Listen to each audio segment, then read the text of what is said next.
전통 문화기업에게 제공되는 정부 지원금 2천만 원 혁신 바우처 사업이 발표됐습니다.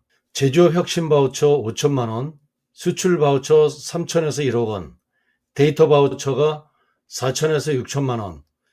이번에 발표된 전통문화기업 혁신 바우처는 2천만 원인데 제목에서도 알 수 있듯이 제조업에게만 주는 혁신 바우처, 수출 기업에게 제공되는 바우처, 데이터 기업에게 제공되는 바우처인데 이번에는 전통 문화를 영위하는 기업에게 제공되는 혁신 바우처입니다. 2천만 원인데요. 정부 지원금 2천만 원의 가치는 얼마일까? 매출액으로 치면 보통 영업이익률이 10%로 봤을 때는 2천만 원이라면 2억 원에 해당되겠죠. 그런데 영업이익 10%에 해당하는 기업 그리 많지 않습니다. 5%라고 한다면 매출 4억 원에 해당됩니다.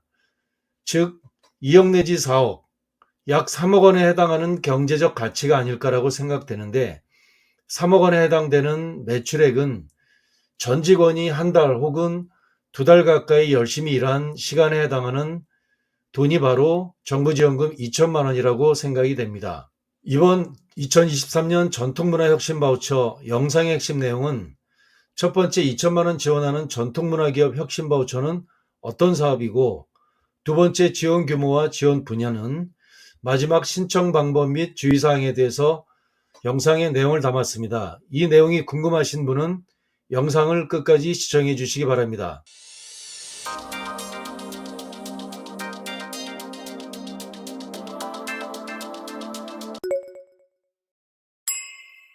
전통문화혁신이용권 수요기업 공모라고 하는 것이 지난달에 발표됐는데 문화체육관광부와 한국공예디자인문화진흥원이 주관하고 전통문화기업을 여러 가지 지원하는 이런 지원 사업이에요. 전통문화혁신이용권이란 전통문화 분야의 사업을 영위하는 기업이 기업 경쟁력을 높이는 데 필요한 제반 서비스를 이용권 즉 바우처 형태로 지원하는 사업입니다.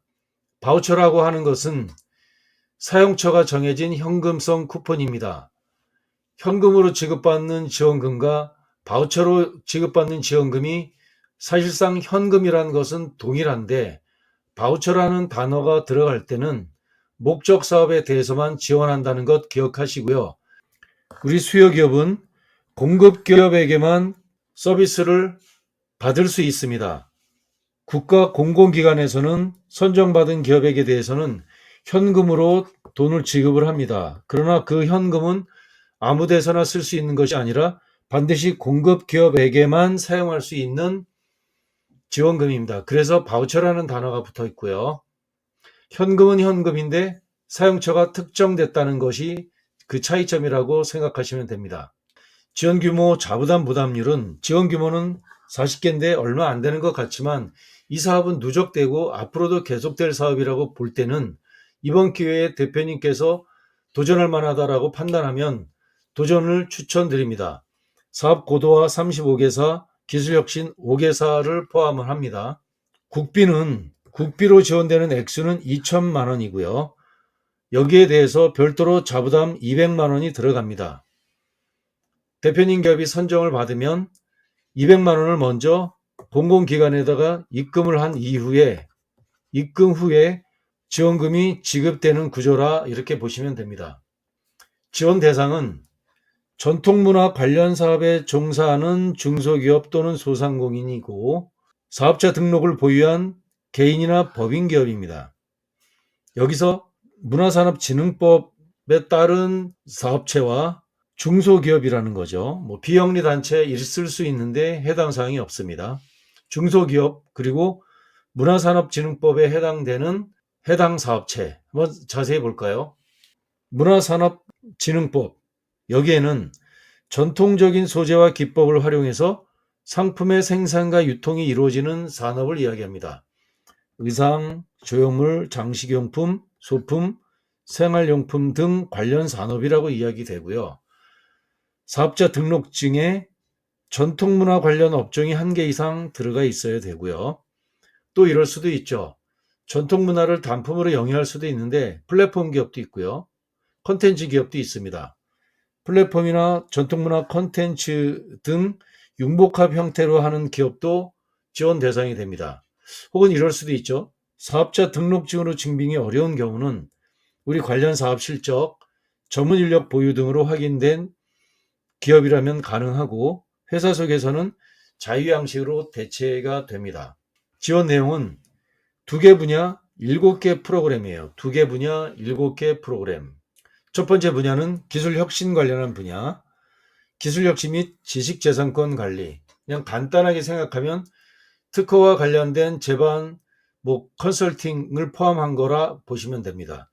가장 여기서 많이 쓰임새가 있는 건 특허 비용, 특허 등록 비용이라고 생각하시면 될 것 같습니다. 두 번째, 사업 고도화 분야인데 항목이 되게 많죠. 플랫폼 구축, 시제품, 컨설팅, 홍보 디자인, 디자인 강화, 환경 개선인데 이 중에 가장 인기 있는 품목 정해드릴게요. 시제품 제작 굉장히 인기 있습니다. 홍보 마케팅도 인기 있고요. 디자인 강화 인기 있습니다. 이런 내용들이 가장 많습니다. 시제품, 다품종 소량 생산한다는 특성이 있으니 시제품 제작 필요하겠고요. 온라인 오프라인 마케팅 당연히 필요하겠죠. 디자인 강화, 3D, 2D 다양하게 포스터 패키지 등등 네이밍까지 해서 디자인 부분, 이 세 가지 영역이 제일 많이 인기가 있습니다. 이것은 전통문화 혁신 바우처뿐만 아니라 수출 바우처도 그렇고요. 수출 바우처 뿐만 아니라 제조업에 주어지는 혁신 바우처, 이것도 다 마찬가지로 시제품 홍보 마케팅 디자인 강화 쪽이 가장 인기가 있는 품목이에요.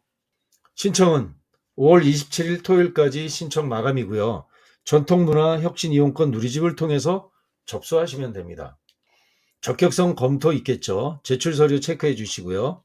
사업 계획서 플러스 기타 서류 챙겨 주시고 서면 평가합니다. 과연 대표님의 대상 기업이 지원이 타당한지, 이용권에 대한 활용 계획은 구체적이고 적당한지, 비록 2천만 원이라고 하는 금액이지만 2천만 원 플러스 200만 원이 자부담인데 이 2,200만 원이 국가 세금으로 지원되지 않습니까?